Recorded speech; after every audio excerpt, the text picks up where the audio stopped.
Good day, ladies and gentlemen, and thank you for standing by. Welcome to the Akamai Technologies Q4 and Fiscal 2018 Earnings Conference Call. At this time, all participants are in a listen-only mode. Following management's prepared remarks, we will host a question-and-answer session, and our instructions will be given at that time. If during your conference today you require operator assistance, press star and 0, and Operator will be happy to assist you. As a reminder, this conference call is being recorded for replay purposes. It is now my pleasure to hand the conference over to Tom Barth, Head of Investor Relations. Sir, you may begin. Thank you, Brian, and good afternoon, everyone. And we appreciate you joining Akamai's fourth quarter and fiscal year-end 2018 earnings conference call. Speaking today will be Tom Leighton, Akamai's Chief Executive Officer, Jim Benson, Akamai's Chief Financial Officer, and Ed McGowan, Akamai's Senior Vice President of Finance. Before we get started, please note that today's comments include forward-looking statements, including statements regarding revenue and earnings guidance. These forward-looking statements are subject to risk and uncertainties and involve a number of factors that could cause actual results to differ materially from those expressed or implied by such statements.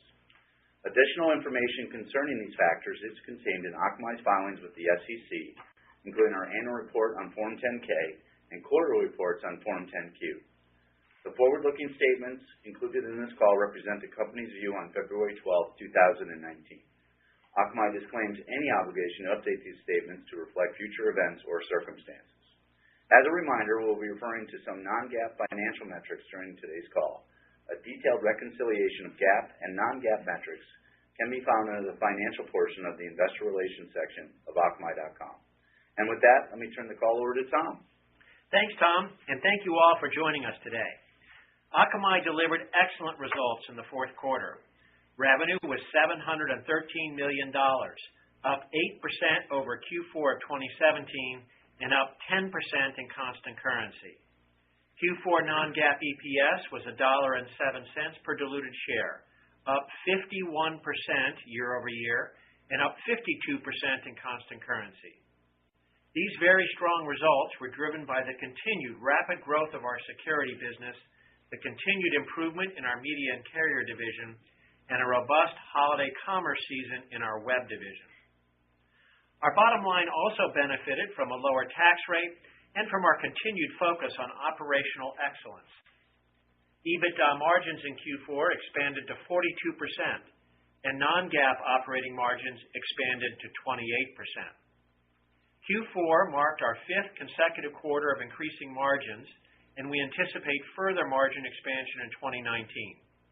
We also have clear line of sight to achieving non-GAAP operating margins of 30% in 2020 while continuing to invest in innovation and new products to drive our future growth.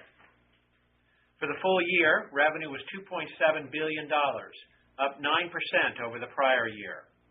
Non-GAAP EPS for 2018 was $3.62, up a full dollar or 38% over 2017. We're especially pleased to report that we generated over $1 billion in cash from operations last year. This was up 26% over 2017 and represented 37% of our revenue.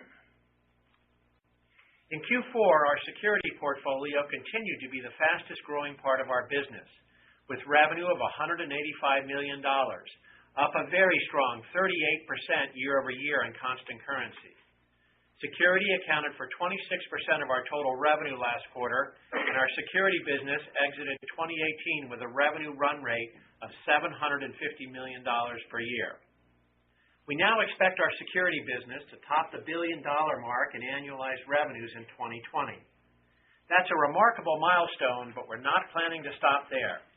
With our acquisition of Janrain, which closed on January 23rd, and the development of our new Zero Trust Enterprise Security solution, we anticipate that our security business will continue to grow at a very fast pace for many years to come. Janrain establishes Akamai as a market leader in the customer identity and access management space. Their solutions are designed to manage user logins and data from major consumer-facing websites. They verify the identity of the end user and make sure that the user experience is optimized and secure. Janrain does this in part by keeping track of how users access their accounts. For example, which devices they use and from which locations. We believe that we can use this data to help strengthen all our security solutions. And by combining Janrain's technology with our bot manager solution, we believe that we can make it even harder for attackers to hack into or steal user accounts. Janrain will also help us protect enterprises from data breaches. That's because Janrain stores user information so that the enterprise doesn't have to. And if an enterprise doesn't keep user information, like usernames, passwords, phone numbers, and addresses, then it can't be stolen from that enterprise in a data breach. Keeping user data safe means more than just not having it stolen. It also means complying with the various data privacy laws that are being adopted by governments around the world. And it means helping end users have more control over who gets access to their data and what they can do with it. This is going to be increasingly important in the future, and we believe that our unique security solutions can help position Akamai as a company that can be trusted in a world where big tech companies are being called out for their questionable uses of personal information.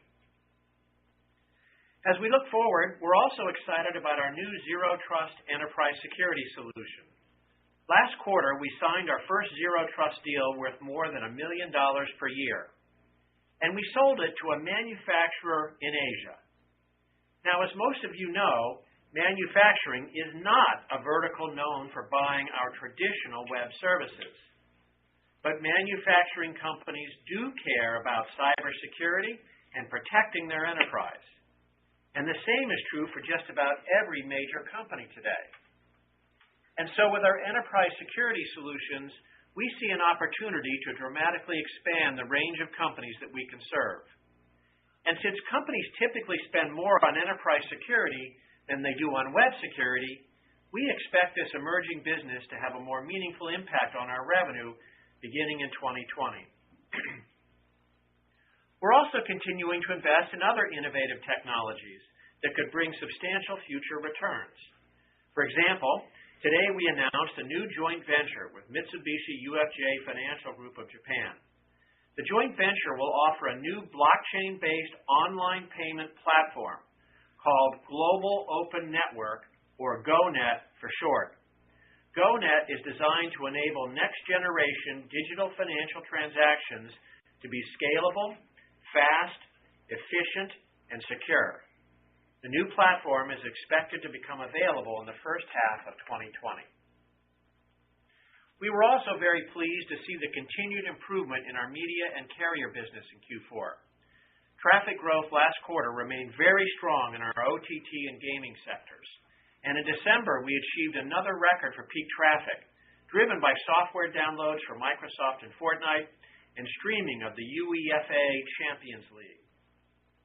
We continued to grow traffic faster than the Internet as a whole in Q4, which means that we continued to gain share. And because of our relentless focus on efficiency, we actually spent less on network costs in 2018 than we spent in the prior year. Overall, we're very pleased with the progress we made last year. We accelerated revenue growth. We made dramatic improvements to our margins. We grew non-GAAP EPS by nearly 40%. We developed innovative new technology that we believe will drive substantial revenue growth in the future. And we delivered excellent value to our customers, further decreasing our already low customer churn rate. And we managed to do all this while keeping Akamai a great place to work, where corporate social responsibility is a strong part of our culture. For example, we rank as one of the Forbes Just 100 companies, doing right by treating workers and customers well, protecting privacy, producing quality products, minimizing our environmental impact, giving back to our communities, and by providing ethical leadership. We rank as one of the best employers for diversity out of 50,000 U.S. firms with more than 1,000 employees. And we scored a perfect 100 on the Human Rights Campaign's Corporate Equality Index. I'd like to take this opportunity to thank all of the talented employees on our global team for all their hard work on behalf of our customers and shareholders in 2018. Because of their continued innovation and great customer service, Akamai is very well positioned for the years ahead. I also want to take this opportunity to say a special thank you to Jim Benson. As you may have seen in today's press release, Jim is planning to retire from Akamai later this year, and he'll be transitioning his CFO duties to Ed McGowan in March. Jim has been a great CFO, and I'm very grateful to him for his many contributions to Akamai's growth and future success. Over the last 10 years, Jim has developed an outstanding finance organization, and he's instilled a strong operational and financial discipline across the company. He's been a great business partner, not only for me, but for the entire Akamai senior leadership team and the board. His many contributions to Akamai will be fondly remembered for many years to come. Although Jim is stepping out of the CFO role after filing the 10-K in March, I'm very pleased that he'll be staying on as an executive advisor to help ensure a smooth transition. While we're sad to see Jim leave, we're also delighted about Ed's promotion to CFO. Ed is a highly accomplished finance executive and an 18-year veteran of Akamai, with broad knowledge of our business, our customers, and the industry. He began his career with us in finance and sales operations, and then took on executive roles in corporate development and global media and carrier sales. Most recently, Ed served as SVP in finance, overseeing business finance, customer revenue operations, and FP&A, as well as leading a key transformation project to drive increased levels of sustained profitable growth. Having worked closely with Ed for over a decade, I'm looking forward to benefiting from his experience and knowledge in the role of CFO as we work to deliver profitable growth for our shareholders in 2019 and beyond. Now I'll turn the call over to Jim to review our Q4 and 2018 results, and then Ed will share our guidance for Q1 and 2019, as well as some preliminary thoughts about 2020. Jim? Thank you for the kind words, Tom, and good afternoon, everyone. This is a great team here at Akamai, and I am very proud of what we've accomplished over the last 9 years.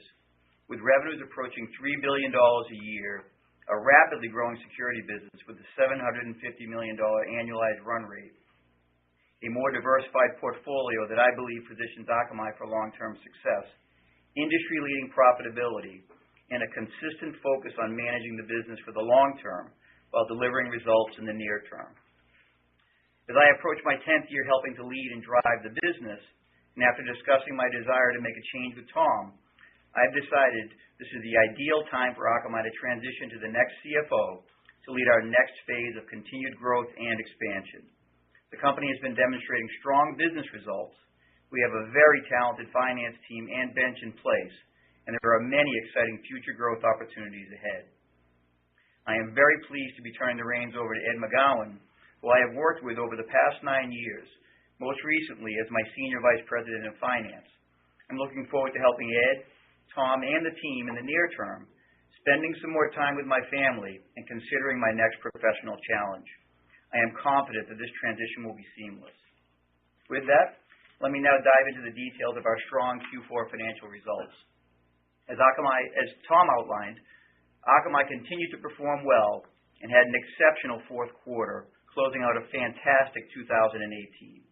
We exceeded the high end of our guidance on revenues, operating margins, and earnings, and delivered substantial operating margin improvements for the 5th consecutive quarter. We continued to execute well and to demonstrate the leverage in Akamai's operating model, and we remain confident we will show further progress in 2019 and have clear line of sight to achieve our goal of 30% operating margins in 2020. Q4 revenue came in above the high end of our guidance range at $713 million, up 8% year over year, or 10% in constant currency, or up a healthy 11% if you exclude the 6 large internet platform customers. Notably, this is the 4th straight quarter of year-over-year double-digit revenue growth when you exclude the internet platform giants. Revenue growth continued to be solid across most of the business, with the overachievement compared to guidance driven by the rapid growth of our security services and higher than expected holiday season traffic in our media and commerce verticals notably.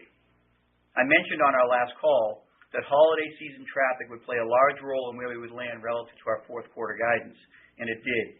Traffic was solid across our core installed base, with particularly strong growth coming in our gaming, over-the-top, and commerce verticals. Revenue from our media and carrier division customers was $328 million in the fourth quarter, up 8% year over year, or 9% in constant currency, and up a healthy 14% in constant currency, excluding the large internet platform customers. Revenue from the internet platform customers was $43 million in the fourth quarter, consistent with Q3 levels and in line with our expectations. Revenues from these customers continued to stabilize and represented just 6% of total Akamai revenues, our lowest level of revenue concentration in recent memory, and a testament to our continued progress on diversifying our revenue base across customers, solutions, and geographies over the past several years. Moving now to our web division, revenue from these customers was $385 million, up 9% year over year, or 10% in constant currency, a slight acceleration from Q3 levels, driven by a strong online retail season for our e-commerce customers. We also continue to see a strong uptake in our new product areas, namely Bot Manager, Image Manager, and Digital Performance Management, as well as further strong growth and adoption for our core security solutions. Turning now to our results for our security solutions, fourth quarter revenue was $185 million, up 36% year over year, or 38% in constant currency, and yet another quarter of tremendous revenue growth from increased customer adoption of these solutions globally. We are particularly pleased to see continued strong revenue growth in our security offerings in Q4 and throughout full year 2018 from both the web and media division customer bases. Entering 2019, our rapidly growing security business now has an annualized revenue run rate of $750 million. As Tom mentioned, we believe security continues to present a tremendous growth opportunity for us, and we plan to continue to invest in this area to further enhance and extend our product portfolio and go-to-market capabilities. Our recent entrance into customer identity and access management is a great example of how we're adding complementary capabilities to our world-class security offerings, as well as acquiring additional enterprise sales talent. Moving on to our geographies, sales in our international markets continued to be strong and represented 39% of total revenue in Q4, up 1 point from the prior quarter. International revenue was $279 million in the fourth quarter, up 20% year over year, with 23% in constant currency, driven by continued strong growth in our Asia-Pacific region and another solid quarter in our EMEA region. Foreign exchange fluctuations had a negative impact on revenue of $3 million on a sequential basis and $8 million on a year-over-year basis. Finally, from our U.S. market, revenue was $434 million, up 2% year over year and up 4% excluding our large internet platform customers. Moving on to costs, cash gross margin was 79%, up nearly 2 points from Q3 levels and the same period last year, and a point above our guidance due to higher revenues and improved network efficiencies. Not only is this the second consecutive quarter that our bandwidth and colocation dollar spend declined year over year, but absolute expenses for full year 2018 were lower than 2017 spend as well. This is noteworthy given the significant increase in traffic over the same period. We are very pleased with our continued ability to efficiently manage network costs.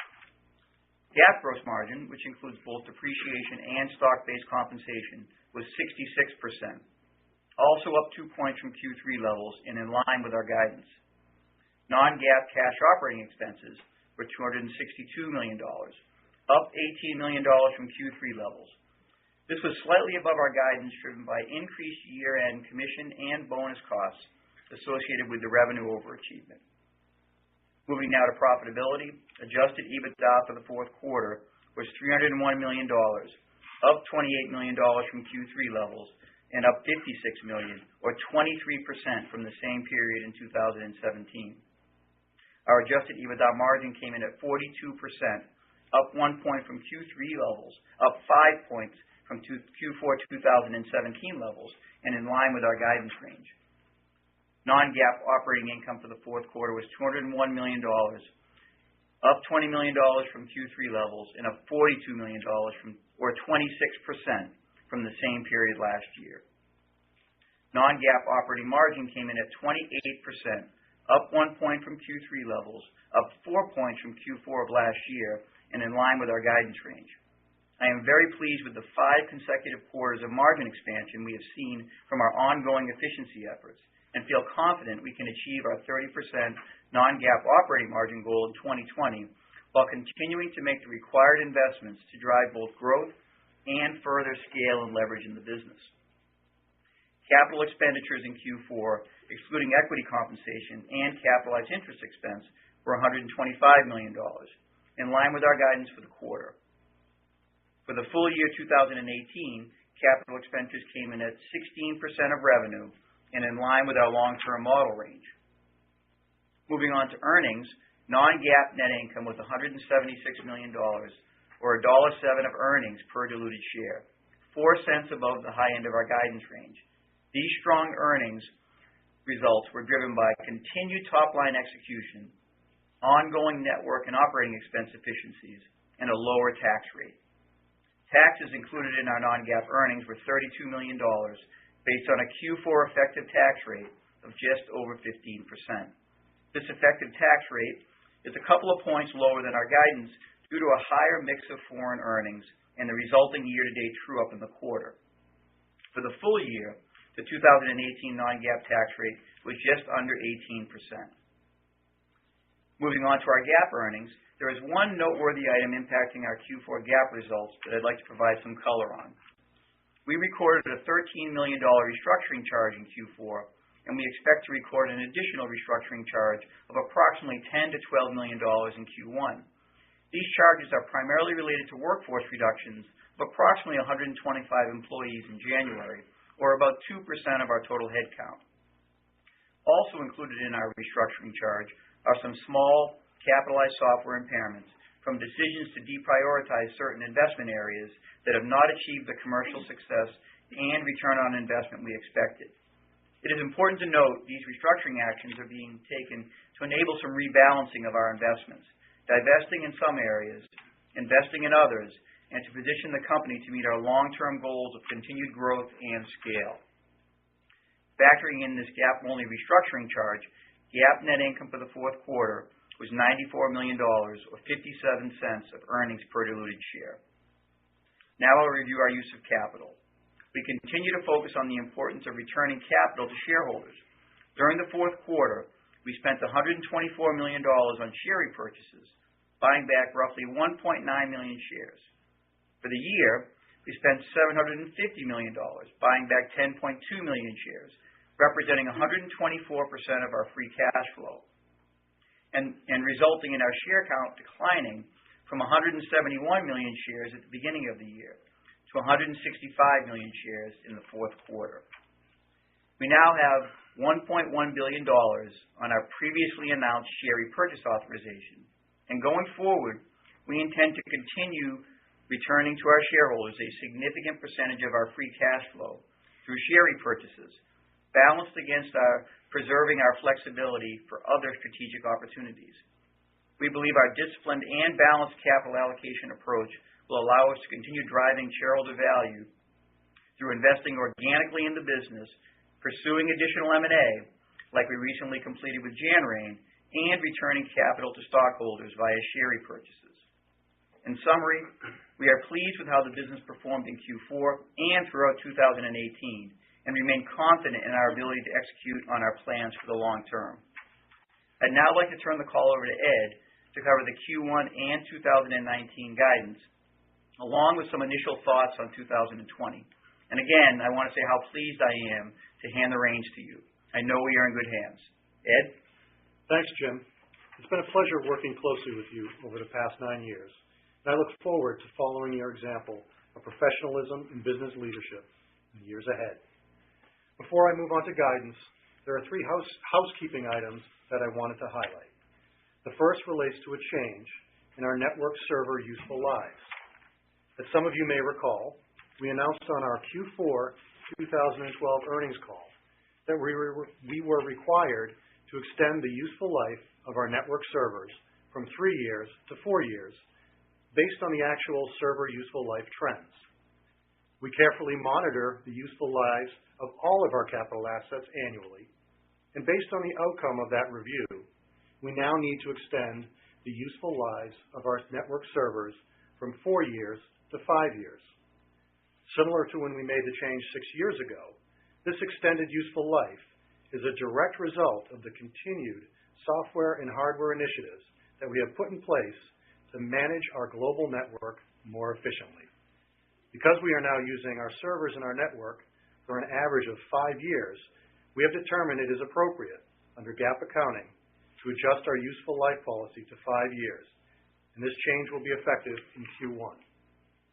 Please keep in mind, this change has no impact on cash flow, but will result in roughly a $24 million depreciation benefit in 2019, and a benefit of approximately $7 million in 2020. We have provided a supplemental table in the Investor Relations section of our website that details the impact of this change. Also, during Q1, we closed on our recently announced acquisition of Janrain. As we previously stated, Janrain will be approximately 5 to 6 cents dilutive to non-GAAP EPS in 2019, but we expect it to be accretive to non-GAAP EPS in 2020. Finally, just a reminder that our $690 million convertible bond is maturing on February 15th, 2019. We're expecting to repay bondholders at par value using a portion of our $2.1 billion of cash on the balance sheet as of December 31st, 2018. Moving now to guidance. Today we are providing guidance for both Q1 and full year 2019, along with some early thoughts on 2020. Looking ahead to the first quarter, we are projecting another solid quarter on both the top and bottom line. We do expect to see some normal sequential revenue decline that we typically see in Q1 due to seasonality, and perhaps a bit more pronounced this year due to the very strong holiday season this past quarter. In addition, we expect some foreign exchange impact from the strengthening U.S. dollar. At current spot rates, foreign exchange fluctuations are expected to have a negative impact of approximately $14 million compared to Q1 of 2018. Therefore, we're expecting Q1 revenues in the range of $690 to $704 million, or up 5 to 7% in constant currency over Q1 of 2018. At these revenue levels, we expect cash gross margins of approximately 78%. Q1 non-GAAP operating expenses are projected to be $252 to $256 million, down from fourth quarter spend levels, even as we absorb the incremental expenses associated with the Janrain acquisition. The decline in Q1 is partially due to incentive compensation plans resetting at the beginning of the year, and partially driven by the recent workforce reduction actions Jim mentioned a few moments ago. Factoring in the cash gross margin and operating expense expectations I just provided, we anticipate Q1 EBITDA margins in the range of 41 to 42%, consistent with Q4 levels. Moving on to depreciation, we expect non-GAAP depreciation expense to be between $90 to $92 million, which includes the impact of the network server useful life change I mentioned earlier. Factoring in this guidance, we expect non-GAAP operating margin of 28 to 29% for Q1. Moving on to CapEx, we expect to spend approximately $126 to $136 million, excluding equity compensation in the first quarter. With the overall revenue and spend configuration I outlined, we expect Q1 non-GAAP earnings per share in the range of $1 to $1.05, or up 31 to 37% in constant currency. This EPS guidance assumes taxes of $35 to $37 million based on an estimated quarterly non-GAAP tax rate of approximately 18%, and it also reflects a fully diluted share count of 164 million shares. Looking ahead to the full year, we are anticipating revenue in the range of $2.81 to $2.855 billion, which factors in a negative impact of roughly $16 million due to foreign exchange. We also expect our revenue by quarter to follow the same quarter-over-quarter trends that we saw in 2018. For the full year, we expect adjusted EBITDA margins of approximately 41%, and we expect 2019 non-GAAP operating margins of approximately 28%, up approximately 1.5 points over full year 2018 levels. And we are on a trajectory to further expand non-GAAP operating margins to 30% in 2020. It is worth noting that we do see some expense headwinds in 2019.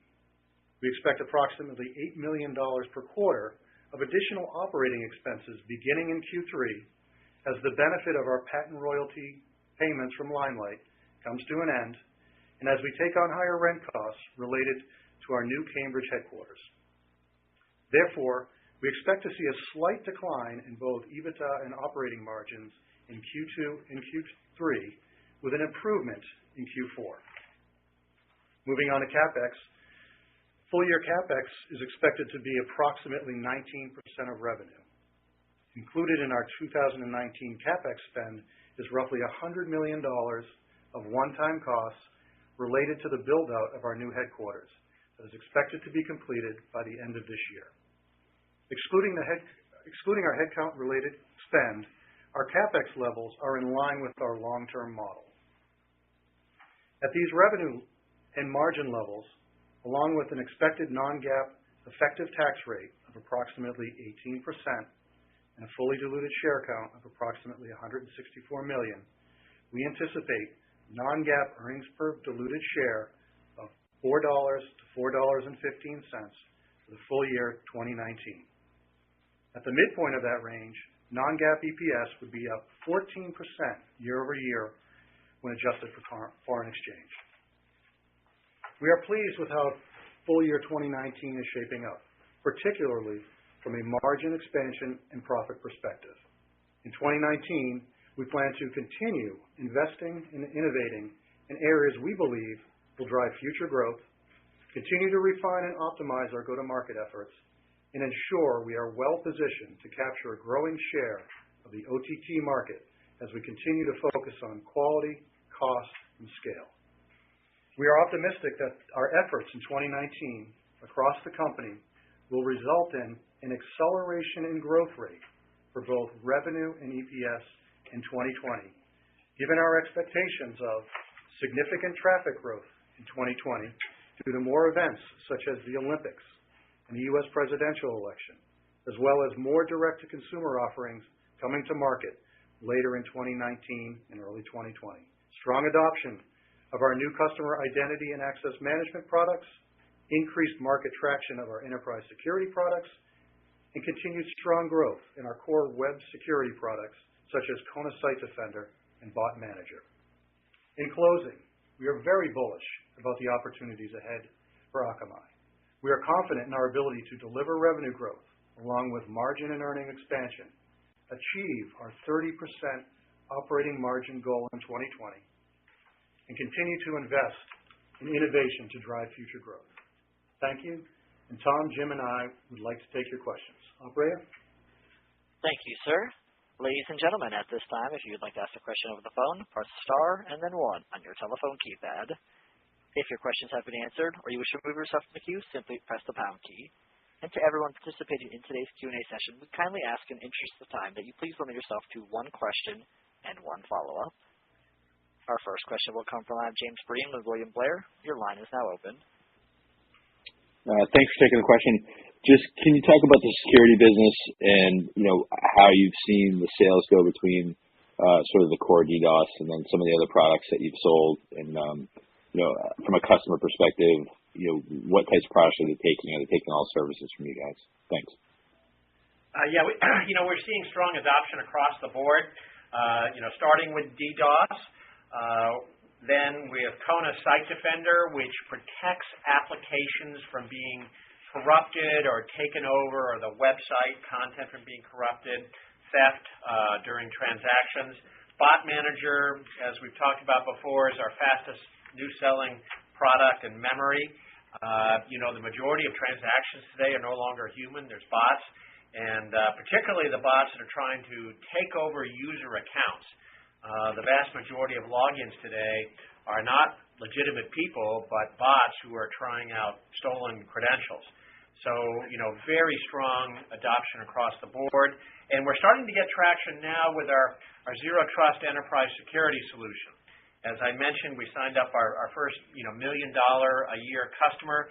And, what was really nice about that is it came from an account that would, never have likely bought our normal, content delivery, web acceleration products. So, the security business just across the board is doing very well. And from a growth perspective, is the growth coming from, or can you give a little color on where it's coming from, new customers versus existing customers taking more volumes? It's both. The large fraction of our new customer bookings are for security today, and we are getting good upsell with the new products within the existing base. For example, Bot Manager being a new product. With our enterprise security offerings, early days, but there's both new customers, like the one that became our $1 million customer.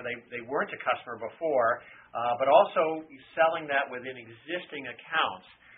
So I would say, both are strong, new customers and upselling the new security offerings within existing accounts. Great, thanks. Thank you. And our next question will come from the line of Brad Zelnick with Credit Suisse. Your line is now open. Great. Thanks so much for taking my questions. Congrats on a great Q4. And Jim, it's been great working with you, and we look forward to working with Ed. So congrats on a great run there. Thank you. You're welcome. Just to follow on the cloud security question, cloud security remains really impressive. How should we think about the sustainability and the visibility that you have here to the growth? And can you comment on pricing trends for WAF and DDoS in the market? Yeah, we anticipate continuing a very strong growth rate, probably not in the 30s, over the next couple of years, but I would say certainly in the mid 20%. We did benefit last year from the acquisition of Nominum and their security products, which are doing quite well. But with the acquisition, we got a boost, in 2018. In terms of pricing is very strong. We have unique capabilities, and they are very much needed by major enterprises. So we're in a very strong position there to be able to maintain growth. Thank you. And Jim, just to follow up, or Ed perhaps, in Tom's remarks, he had mentioned that you'd spent less on network costs in 2018 than in the prior year. And Jim, in your prepared remarks as well, you talked about efficiencies with bandwidth and co-location costs. Can you just remind us once again the sources of efficiencies along the entire stack and how you're able to do that and what the limits of these are as we look out into achieving 30% and perhaps even beyond in the years to come? Oh, it's a great question. I mean, this is not new for Akamai. As you know, we've made tremendous progress on network efficiencies for a long, long time. And some of the things we've talked about in the past have been we continue to implement new software to get more throughput out of our servers. And so you certainly saw that. I think because of our breadth and the amount of traffic that we serve, from a bandwidth perspective, we get very, very favorable bandwidth pricing. And in some cases, we actually get free bandwidth for our customers. The same is true for co-location, that we've been able to reduce our co-location spend by reducing the footprint and getting more throughput out of the servers, as I mentioned. So I would say it's not new. It's something we've been doing for quite some time. We continue to work on engineering innovation to continue to drive that. We continue to work on things around negotiations with providers, and I expect those things will continue, Brad. I do think that, as I outlined at our Investor Day in June, that I expected that network costs and our gross margins on a cash basis would be in the high 70s. And we're kind of where I expected to be. So I think we should be able to stabilize those margins from where they are. And as I outlined before, that on the path to 30, we're pretty close. We're at roughly 28% now. And we think we're going to be able to drive more efficiency out of G&A in particular. We're building out a new procurement set of capabilities, and we're going to be able to drive more procurement savings. We've done some facility consolidation. We'll continue to do that. And we're driving some IT enablement that will allow us to take more G&A costs out. So primarily kind of going forward, mostly from G&A. I'd say we're also getting some efficiencies on the go-to-market side as we build out a more efficient go-to-market model in both our web and our media division. So, that's not going to be the bulk of where the incremental margin is going to come from. It's going to largely come from G&A, but you'll also see continued improvements within sales and marketing spend. That's really helpful. But just to be clear, the tick up in CapEx in 2019, that's really just due to the $100 million one-time expenditure towards the new headquarters, correct? Yes. And I outlined that at the Analyst Day, that we'd have a big uptick, kind of one time for the new Cambridge headquarters. I think Ed outlined it in his prepared remarks, that if you actually adjust for that, we're actually well in line with our model that we've outlined of kind of 15 to 16% of revenue. So the uptick in CapEx is all Cambridge headquarter related. Perfect. Thank you so much. Thank you. And our next question will come from Tim Horan with Oppenheimer. Your line is now open. Thanks, guys. Tom, can you give us an update on your major hyperscale customers, essentially? Where are they with do-it-yourself? Do you think you're pulling ahead in terms of technology and cost capabilities versus them? And maybe the same color with some of the startup competitors that are out there. Thank you. Some of the largest internet platform companies have do-it-yourself efforts. They are used for large software downloads, some basic delivery. Our services, we believe, are a lot more effective at doing this, offer a lot more scalability and higher quality.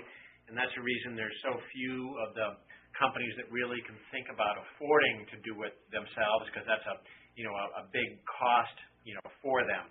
I don't see any fundamental change, in that landscape. In general, the competitive landscape as a whole hasn't really changed all that much. There's a lot of competitors, the folks that have been doing CDN for a long, long time, plenty of startups out there trying to get in the business, and of course, the do-it-yourself. No fundamental change. We, I think, continue to gain share, and we do that through superior performance, competitive pricing, the largest, scale that's available on the internet. And increasingly, our security solutions are very helpful for us in terms of gaining share, especially with, the performance solutions. We sell packages, protect and perform, and the same platform that accelerates the site or delivers the content secures it. And security is really important for our customers, and nobody really is in a position to offer the kinds of capabilities that we do there. Thank you. Thank you. And our next question will come from the line of Colby Sneasel with Cowen and Company. Your line is now open. Great, thank you. A few questions on growth. I was hoping you can give us what the organic growth was in 2018, so backing out the benefit from some of the acquisitions that occurred in parts of 2017, and then also what the implied organic revenue growth is for 2019, and maybe as part of that, just what your assumptions are for Jan-Rain.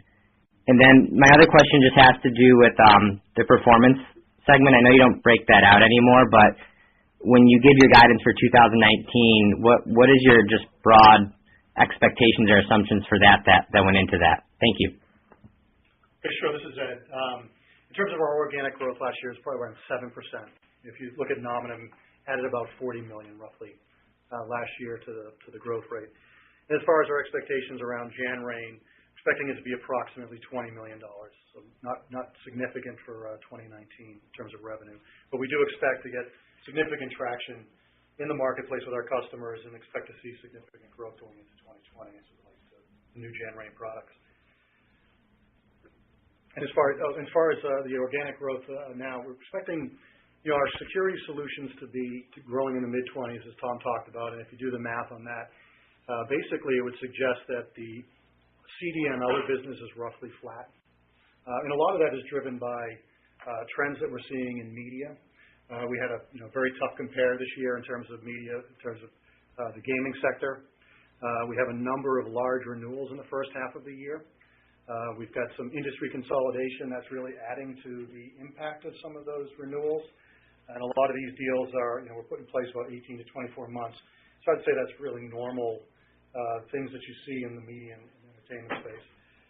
As far as the web division, we are continuing to see a little bit of pressure here in the commerce space, as we've talked about in the past.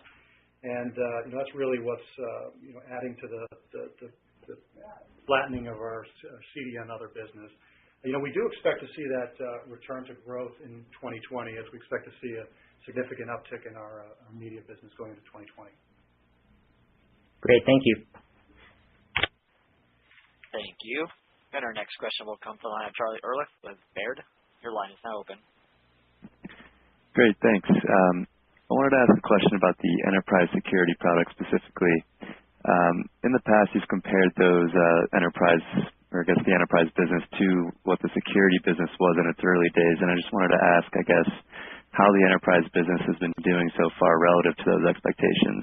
So I guess the question is, how has the adoption, the bookings, and the overall interest been relative to your initial expectations for that enterprise business? Doing very well. Obviously, early days, but we had very strong bookings this year, up substantially over 2017. And we're anticipating, even stronger bookings next year.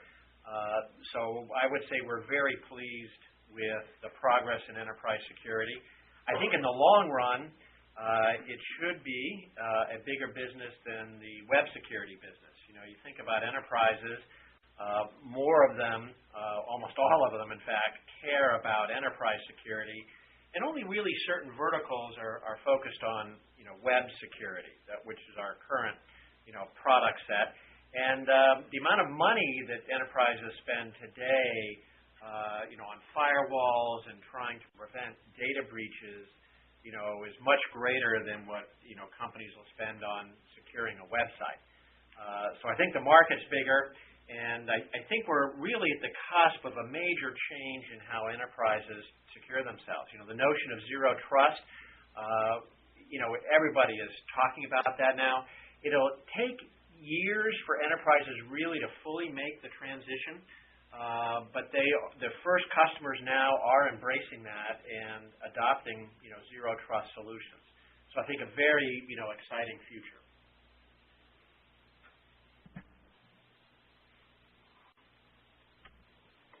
Thank you. Our next question will come from the line of Sterling Auty with JP Morgan. Your line is now open.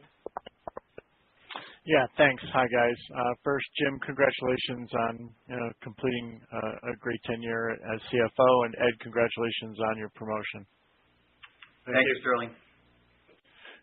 And then in terms of, you talked about the different detail around the growth dynamics into 2019. I think that's very helpful. But you did mention in the prepared remarks, especially the OTT strength, and with preparation of some of the launches that have gone on, what are you seeing in terms of the uptake there? And is the pricing in those opportunities different than what you've seen in traditional media delivery? Yeah, so a couple of things there. I'll start with the last part of the question around pricing. Really, pricing in the media space is really driven by volume. So there's really no difference in terms of the high volume OTT customer or high volume, software download customer. We do tend to get additional value in our OTT space from security sales and professional services, et cetera. But in terms of the traffic expectations, as we look at our guidance, we take a look at the customers that we have today. We've got pretty good trends and track record in terms of understanding how their businesses grow. But as we look out, I talked a little bit about some of the launches that may be coming at the back half of 19 and into 20. We tend to take a bit of a conservative approach there for a variety of reasons. Many of the things that go into an OTT launch that will impact us really revolve around traffic growth. And there's a lot to think about in terms of the exact date of the launch. Sometimes launches can be moved. There's very complex technology and workflows that are involved. So sometimes the customers want to launch them either in a limited fashion. It's really not until it gets to be a service that is out in market that we really get a good handle in terms of what we expect in terms of volumes. Also, other things that impact it is the service of paid subscription service. Is it ad supported? What is the user adoption? What's our share of traffic? What's the engagement time of the user? What's the bit rate? So as we look at 2019, any of these OTT offerings that are coming in the back half of the year, we're very, very, very conservative in terms of the adoption rate and the impact on Akamai. Okay. All right, that makes sense to me. And then one follow-up would be, you gave the 28% operating income margin guide for 2019. I want to make sure I'm thinking about this the right way. What would that guidance have been under the old depreciation rules in terms of the 4 years instead of 5 years? Yeah, so I said it's about a $24 million impact, so it's a little less than a point. Oh, okay, and also so somewhere in the low. Yeah, keep in mind also that I mentioned that we're taking on Janrain as well. So included in the guidance was the impact of Janrain. So you'd have to add that back in. So those two things roughly net each other out. Okay, great. Thank you. Thank you. Our next question will come from the line of Keith Weiss with Morgan Stanley. Your line is now open. Excellent. Thank you guys for taking the question and that nice quarter. Two questions from me. One, just more broadly, and I guess this is a question for Ed. Can you kind of walk us through, again, kind of where you guys get the confidence to sort of position for accelerating growth into 2020? And because these things, I mean, forecasting is tough. Forecasting out 2 years is really tough. But what are the kind of like mechanical things that you get so you can see better growth into 2020? And then one, this is probably more for Tom. How do you, entering 2019, how do you feel about sort of your sales force's ability to sell outside of your traditional customer? I mean, like the selling point within a customer going from the guy who's traditionally in charge of the website to now selling directly to a CISO or to selling to other guys within the organization who hasn't traditionally been the sweet spot for Akamai. Sure. So I'll take the 2020, the confidence there. So, one thing to think about, I'll talk about media first, and I'll get into web in a second. If you think about media, there is an odd year, even year phenomenon, and I talked about in the prepared remarks that 2020 will have, additional events for us that we won't see in 2019. And, one of the reasons why our growth rate is a little bit lower in the media business this year is the fact that we did have some large events in 2018. So that's one thing. The other thing I mentioned was some of the big renewals that are coming up, and I touched a bit on the consolidation in the industry. There's been some very, very big consolidation, and there you're taking probably a bit more of a decline in terms of your prices due to the fact that you've got additional volume that's added when you put the two companies together. And also there are a number of services. For example, two companies might have professional services engagements and whittle that down to one, et cetera. But these things are very temporary. And what we see is you see a decline in the business, and then as traffic ramps, you see revenue grow again. So that's one thing. The other thing is that we've seen significant security growth in both of our verticals. But sticking with media, we made a change back in the beginning of the year in our compensation plans, and we saw a significant increase in our revenue from security, and there's still a tremendous amount of white space there to go. And then in terms of the OTT offerings I talked about, if you look at some of the offerings that are coming to market, while I talked a bit about being a little bit more cautious in 2019 and 2020, we feel that those offerings will start to take hold in the market, and we believe we're positioned very well to do so. And part of that is addressing some of these concerns around consolidation and being, playing the long game in terms of being a partner and helping with some of the synergies on the cost side. On the website, there's a number of go-to-market initiatives that we put in place. We're starting to see some pretty good traction in terms of our new customer efforts that were put in place in 2018. We're seeing significant growth outside the U.S., both in APJ and EMEA. We're also seeing some pretty good growth in APJ and media as well. And then, just security in general, within the web division, still a lot of white space to go, and then we're very optimistic about the customer identity and access management and demand that we expect to see there, as well as an uptick in our enterprise security products. So all that together gives us the confidence to feel that we'll see an acceleration in 2020. And on your question about that's super helpful. About selling the security solutions, we've made a lot of progress there. Pretty much all the sales force is expected to be able to sell security solutions, and they're doing that. With the Kona sales, the CSO or the security organization pretty much always involved there, even though that's sold for the website. With the Bot Manager product and being all about fraud prevention there, that's the security organization typically heavily engaged with that. Prolexic, that's a data center protection level sale, really nothing to do with the website per se. It protects all the assets in the data center. So there we're dealing with the data center networking security side of the house. We're putting a lot of effort in our marketing to get better known as a security company. Past year, we hired a new global head of web sales, Scott Lovett, who's well known as a security expert. In fact, the large majority of our new customer bookings are led by security now. So I would say we're doing very well in making the transition in terms of a sales force that sells CDN to a sales force that sells security.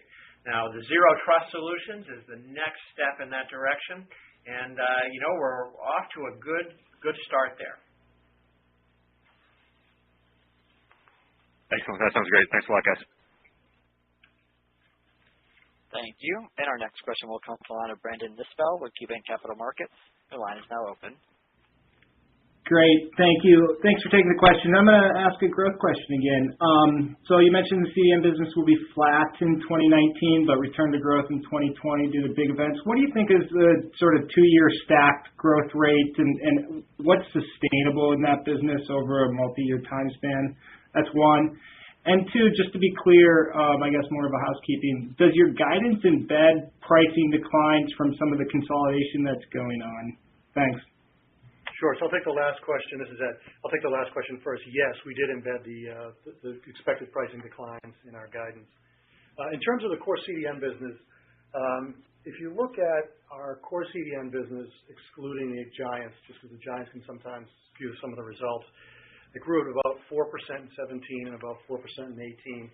We're calling for roughly a flat year here as we go through some of the items that I talked about, and then a return to growth. So I think, looking at that trend, low single digits is probably the right way to think about that business.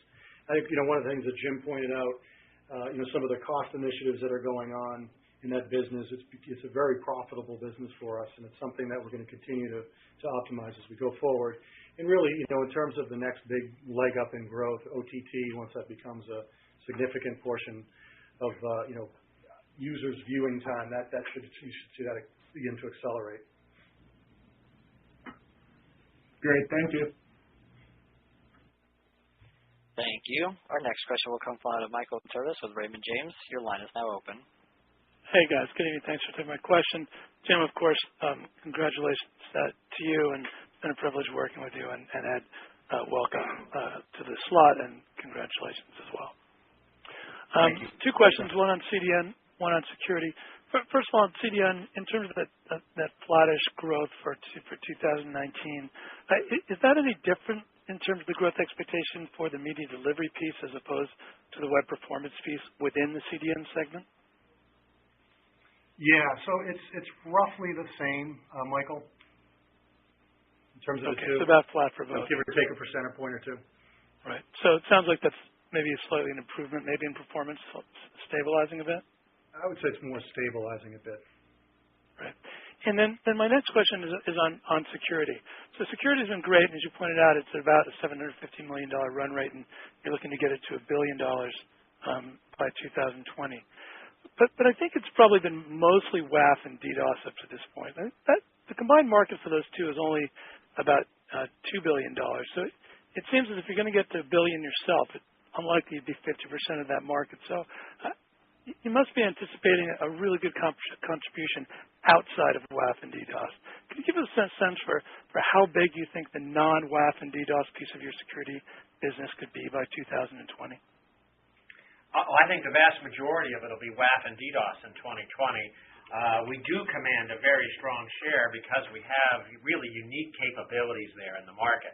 Now, that said, over the longer term, we're looking for the non-WAF items, particularly, enterprise security, zero trust, to drive, a lot of growth. We also get, smaller contributions would be from Nominum, with their enterprise security solutions that we sell actually to carriers, and they provide it as a channel. And there's smaller pieces here and there, with fast DNS. But the vast majority is WAF and DDoS, and I think it'll take a little bit of time for the other pieces really, and which will be led, by enterprise security and the zero trust solutions to be a big share of that. I would count Bot Manager as part of, WAF. When I say Bot Manager, that's part of WAF because that's a very fast-growing product, and that's a pretty good share of what we'll see in 2020. Great, Tom. Thanks. Thank you. Our next question will come from the line of Robert Gutman with Guggenheim. Your line is now open. Hi. Thanks for taking the question. I was just wondering, in the non-GAAP operating margin guidance for the year, is there anything else that's one time, holding that back besides the depreciation in Janrain? Anything related to headquarters, or is that all in CapEx? Yeah. So as I mentioned in Q3, we'll start to see the rent expense hit in Q3 associated with the new headquarters building. Other than that, there's really no one-time items. And then obviously, as I mentioned, the Limelight patent royalty going away in Q3. But other than that, there's really no other one-time items. But Janrain is also something that you need to keep into consideration as well in that operating margin guidance. Got it. Thank you. Thank you. And our next question will come from Mark Mahaney with RBC Capital Markets. Your line is now open. Hey, I wanted to follow up on some of the two of the OTT questions. Could you at least ring-fence the opportunity in OTT for Akamai in kind of leaving aside the timing? How much of an incremental opportunity you see this? Some of the launches are relatively well publicized as to who hopes to launch an OTT service, but just maybe not talking specifically about customers, but are there any of those potential launches that are clear opportunities for you, or some that just aren't because you've never worked with that company? Just ring fence the opportunity both on the low side and the high side in 2020 and 2021. Thank you. Without talking about timing, we work with all the companies that have been rumored to have OTT offers. And as Ed talked about before, it's really hard to predict timing and scale, success, adoption, and those kinds of things. So we tend to take a pretty conservative view there, in terms of our guidance. I think if you look longer term in what could be on a global basis for OTT, there's tremendous opportunity for growth. If you get to the point where the majority of, TV or video watching is done online, which a lot of people think will happen, and it's done at high quality, say, at least 10 megabits per second, there's the opportunity for orders of magnitude of increased traffic. Now, timing on that is really hard to predict. As there's a couple of companies that either, do it all themselves, and so we don't participate, in their revenue. But for the large majority of the OTT providers, those that are setting up new services, both here and globally, we have very good relationships and are in a position to benefit. Okay, thank you. Operator, we have time for probably one more question. Yes, sir.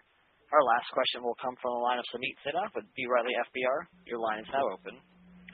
Yes, thank you very much. And Jim and Ed, congratulations on your next steps. A couple of questions here. Saw some nice leverage on the R&D line in the fourth quarter. Can you speak to that specifically? What exactly is going on? Obviously, that that division has probably been impacted somewhat by the consultant recommendations and other sort of efficiency initiatives that you have. Secondly, if you can just talk about the churn rate. This is the second quarter in a row where you mentioned that churn rate has gone down. Can you specifically address what are some of the key initiatives that you've taken to make sure that this remains a continued dynamic? Thank you. Yeah, on the R&D leverage, I mean, as I outlined earlier, that the bigger source of leverage for the company for margin expansion is really going to come from G&A, sales and marketing to some extent, and also some network costs. We did see a little bit of leverage in R&D. As you know, we capitalize a fair amount of our R&D spend for new innovation, and you should view that as good because that effectively means that's new product innovation that's being incubated. We saw a bit of an uptick on that from Q3 to Q4 in our kind of capitalization activity, which has a benefit in your operating expenses. But, I think by and large, we expect our R&D spend as a percent of revenue to be roughly flat over the next couple of years because we don't want to underinvest in a critical area to drive growth for the company. Yeah, and in terms of the churn rate, that's all about making the customer happy. Providing great performance. We have great professional services. Our people are really great, and the customers like that. Innovative new products. Our customers want to see a roadmap and investment in innovation to help them stay ahead of the game. A low rate of service incidents, things that go wrong. And we listen to our customers and engage with them, and provide them the level of service that they're looking for. So in general, our customers are very happy with Akamai, and that's directly reflected in a very low churn rate, and we are very pleased to see it decrease further, in Q4 in 2018. Great. Thank you very much. Well, thank you. In closing, we'll be presenting at several investor conferences throughout the remainder of the quarter. Details of these can be found in the investor relations section of Akamai.com, and we thank you for joining us and wish you a very nice evening. Ladies and gentlemen, thank you for your participation on today's conference. This does conclude our program, and we may all disconnect. Everybody have a wonderful day.